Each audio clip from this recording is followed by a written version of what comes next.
इस एपिसोड में ओस्मान उस जगह पर पहुंच के अपने भाई सावजी को आज़ाद करवाने वाले होते हैं कि मौन के उस पर हमला कर देता है।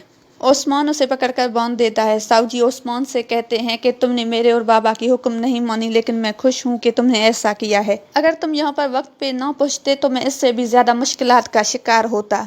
मैं बहुत खुश हूँ कि तुम यहाँ पर पहुँचे हो। उसके बाद दोनों भाई एक दूसरे को गले लगा लेते हैं और मोंके को लेकर वहां से निकल जाते हैं।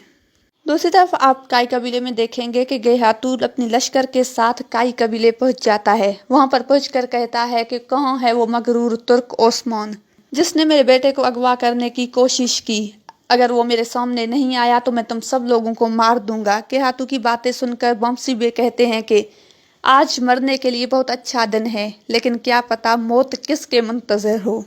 इस असना में काई कबीले में किसी की आमद के लिए ढोल बजता है तो सारे लोग उस तरफ मुतवज्जे हो जाते हैं। थोड़ी ही देर में वो सारे लोग देखते हैं कि ओस्मान कबीले की तरफ आ रहा होता है। ओस्मान को देखकर सारे लोग इत्मीनान का सांस लेते हैं और खुश हो जाते हैं। ओस्मान के आने पर गेहातू अपने बेटे के बारे में ओस्मान से पूछते हैं तो ओस्मान इंतहाई हकारत के साथ उनका जिक्र करते हैं। इतने में गेहातू ओस्मान पर वार करने लगते हैं तो ओस्मान उन्हें रोक लेते हैं। काई के बहादुर गेहातू के बाकी लश्कर को रोक लेते हैं तो इतने में सावजी कबीले में दाखिल होते हैं और उनके साथ एक कैदी होता है जिसका चेहरा कपड़े के साथ ढंपा हुआ होता है।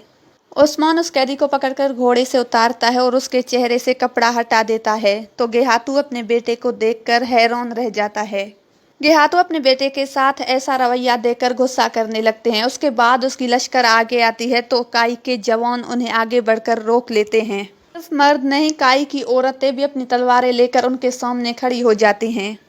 दूसरी तरफ नेकोला अपने लश्कर के साथ किले पर हमलावर होने के लिए खड़ा होता है। वो पेटियस को बताता है कि गेहातू ने कहा जब वो काई वालों को कुचल रहा होगा उस वक्त हम किले पर हमलावर होकर अपना किला वापस ले सकते हैं। उसके बाद वो किले के करीब पहुंचकर अपने लश्कर से मुखातिब होकर उनकी हिम्मत बढ़ाने के लिए कहता है कि आज हमारा दिन है, हम किसी भी सूरत किले को फतेह कर लेंगे। आज के दिन हम किसी सूरत नाकाम नहीं हो सकते। ये बाज़ंतीनियों का दिन है। आज हम काई वालों से अपना किला वापस ले लेंगे। आज अगर मैं नाकाम हुआ तो तुम लोग अपनी तलवारों से मुझे कुचल डालना। आज हम फतेह याब होंगे और किले पर बाज़ंतीन का झंडा लहराएंगे। ओस्मान गेहातू से कहता है कि तुम्हें गद्दार की तलाश थी तो ये लो गद्दार, ये तुम्हें मार कर तुम्हें रास्ते से हटाकर इक़्तिदार हासिल करना चाहता है। इसने तुम्हारे साथ झूठ बोला था, अगवा का ड्रामा रचाकर मुझे फंसाकर तुम्हें कत्ल करना चाहता था। उस पर गेहातू कहता है कि मुझे खुद जार कोताई ने बताया कि तुमने मेरे बेटे को अगवा किया था। ये सुनकर ओस्मान मुस्कुरा कर कहता है तो तुम्हें जैर कोताई की हर बात पर यकीन है। गेहातू ओस्मान की बातें सुनने के बाद अपने बेटे के मुंह से कपड़ा हटाता है और उससे पूछता है कि ये लोग क्या कह रहे हैं। उस पर उसका बेटा कहता है कि ये झूठ है, ये लोग मुझ पर इल्जाम लगा रहे हैं। उस पर गेहातू कहता है कि मैं खेमे के अंदर जाकर तुम लोगों की बातें सुनूंगा, फिर फैसला करूंगा। हेलेन अपनी शैतानी दिमाग के साथ पहले ही सिपाहियों के खाने में जहर मिला लेती है। पेटियस किले के अंदर दाखिल होकर किले का जायजा लेता है और इतने में नेकोला भी खुफिया दरवाजे से अंदर दाखिल हो जाता है। सिपाही अचानक जहर की वजह से मरने लगते हैं तो किले में मौजूद सारे लोग उन्हें हैरान होकर देख रहे होते हैं। नेकोला किले का दरवाजा खोलकर अपने लश्कर को किले में दाखिल कर लेता है और देखते ही देखते ओस्मान के तमाम सिपाहियों को मारकर किले पर काबिज हो जाता है। इस तरह से नेकोला किले पर कब्जा हासिल कर लेता है। दूसरी तरफ काई कबीले में गेहातू ओस्मान और अपने बेटे की बातें सुनने के बाद बमसी से पूछता है अगर तुम मेरी जगह होते तो क्या करते। ये सुनकर बमसी उनसे कहते हैं कि मैं न ओस्मान पर भरोसा करता और न ही मोंके पर।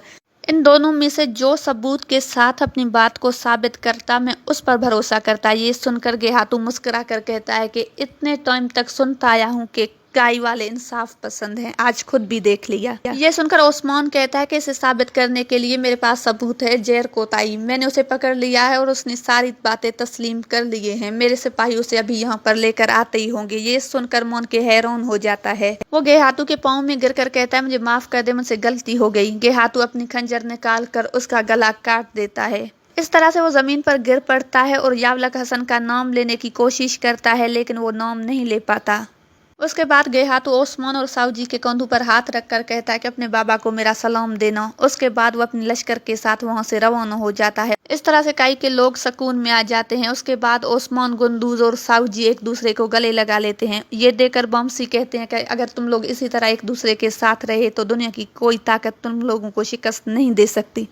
दूसरी तरफ नेकोला किला फतेह कर लेता है और काई की परचम को हटाकर बाजंतीनी परचम लहरा दिया जाता है। काई की तमाम बाकियात को जला दिया जाता है और वहां पर मौजूद मुसलमानों को गिरफ्तार कर लिया जाता है। किला फतेह करने के बाद नेकोला कहता है कि ऐसी मामूली चरवाहों को ऐसे किले जेब नहीं देते। उसके बाद वो एक मुसलमान कैदी पर तशद्दुद करता है और उससे कहता है यहाँ जो कुछ हुआ जाकर ओस्मान को इससे आगाह करो। दूसरी तरफ अर्तुगरुल की तबीयत खराब हो जाती है तो उसके बेटे वहां पर पहुंच जाते हैं। उसके बेटे उसे इस हाल में देखकर शदीद परेशान हो जाते हैं। अर्तुगरुल पहले साउजी और उसके बाद ओस्मान को पुकारते हैं और पूछते हैं कि ओस्मान कहां पर है। दूसरी तरफ यावलक हसन अर्तुगरुल की तबीयत पूछने के लिए अंदर जाने की कोशिश करता है तो अब्दुर्रहमान उसका रास्ता रोक लेता है और कहता है कि अंदर उनके बेटे और बहुएं मौजूद हैं। उस पर यावलक हसन कहता है कि तुम्हें पता भी है तुम किसका रास्ता रोक रहे हो। उस पर गाजी बगैर कुछ कहे उसके सामने उसका रास्ता रोके रखते हैं। यावलक हसन बाहर ही मौजूद होता है। इतने में ओस्मान बाहर आ जाता है तो यावलक हसन उससे कहता है कि तुम्हें पता है कि इसने मुझे अंदर जाने नहीं दिया। उस पर ओस्मान कहता है कि ये जानता है कि किसे अंदर जाने देना है किसे नहीं। उसके बाद ओस्मान उसे कहता है कि अगर इस पूरे वाक़े में तुम कहीं भी मुलव्विस हुए तो मत भूलना मैं तुम्हें नहीं छोड़ूंगा। उस पर यावलक हसन साउजी से कहता है कि देखो ये क्या कह रहा है। उस पर साउजी उसे कहते हैं कि इसने गेहातू के बेटे को नहीं बख्शा तो तुम क्या चीज हो। बहस जारी होता है तो इतने में एक सिपाही आकर कहता है कि नेकोला ने किले पर कब्जा कर लिया है। ये सुनकर ओस्मान शदीद गुस्से में आ जाता है और वहां पर जाने की कोशिश करता है तो बमसी, साउजी और गुंदूस उसे रोक लेते हैं। ओस्मान कहता है कि मैं किसी कीमत अपना किला उनके हवाले नहीं करूंगा। और यहाँ पर इस एपिसोड का इख्तिताम होता है। अगर वीडियो पसंद आए तो लाइक शेयर जरूर करें और मेरे यूट्यूब चैनल जिसका लिंक मैं नीचे डिस्क्रिप्शन में दे रही हूँ जरूर सब्सक्राइब करें।